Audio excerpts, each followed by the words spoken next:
அஸ்ஸலாமு அலைக்கும் வரஹ்மத்துல்லாஹி வபரகாத்துஹு. 3 நபர்கள் மீது நல்வாழ்த்து உண்டாவதாக என்று நபீனா ஈசா அலைஹி வஸ்ஸலாத்து வஸ்ஸலாம் அவங்க பிரார்த்தனை செய்கிறாங்க. அது யார் அந்த 3 நபர்?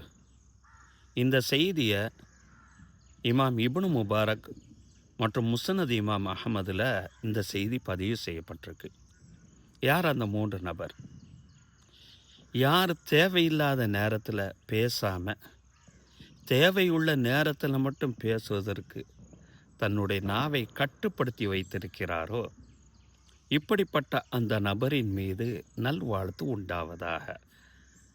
2வது, இறைவனை நினைவு கூறுவதற்காக வேண்டியும் தன்னுடைய மனசில் விசாலமான எண்ணத்தை கொண்டு தன்னுடைய வீட்டிலையும் விசாலமான ஒரு இடத்தை யார் நிர்ணயித்திருக்கிறாரோ, இறைவனை நினைவு கூறுவதற்காண்டி தன்னுடைய வீட்டில் ஒரு விசாலமான ஒரு இடத்தை யார் ஏற்படுத்தியிருக்கிறாரோ அப்படிப்பட்ட அந்த நபரின் மீதும் நல்வாழ்த்து உண்டாவதாக.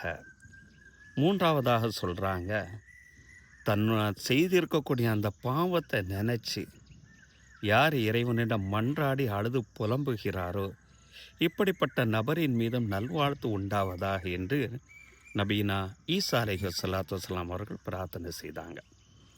இதனை உறுதிப்படுத்தும் முகமாக நபிகள் நாயகம் ஸல்லல்லாஹு அலைஹி வஸல்லம் அவர்கள் சொல்லக்கூடிய ஒரு செய்தி ஜாமியு திர்மிதிலையும் பதிவு செய்யப்பட்டிருக்கு. நபித்தோழர் உக்பத் இப்னு ஆமிர் ரலியல்லாஹு அன்ஹு அவங்க அறிவிக்கிறாங்க, ரசூல் ஸல்லல்லாஹு அலைஹி வஸல்லம் அவர்கள்ட்ட, மன் நஜாத்து யா ரசூல் அல்லாஹ், அல்லாஹ்வுடைய தூதரே வெற்றி எதில் இருக்கிறது என கேட்கக்கூடிய நேரத்தில் நபி ஸல்லல்லாஹு அலைஹி வஸல்லம் சொல்கிறாங்க, அம்சிக அலைக்க லிசானக, நல்ல விஷயங்களில் மட்டும் பேசுவதற்கும் தேவையற்ற விஷயங்களில் பேசாமல் இருப்பதற்கும் உன்னுடைய நாவை நீ கட்டுப்படுத்தி வைத்துக்கொள். 2வதாக சொன்னால் வல் எசா பைத்தக, இறைவனை நினைவு கூறுவதற்காக வேண்டிய உன்னுடைய வீட்டை விசாலமானதாக நீ ஆக்கிக்கொள். 3வதாக வபுக்கி அலா ஹத்தியத்திக்க, நீ செய்த பாவத்தை நினைத்து இறைவன் முன்னால் மன்றாடி அழுதுகொள். இந்த 3 விஷயங்களில் தான் வெற்றி என்பது இருக்கிறது என்று நபிகள் நாயகம் ஸல்லல்லாஹு அலைஹி வஸல்லம் அவங்க சொல்கிறாங்க.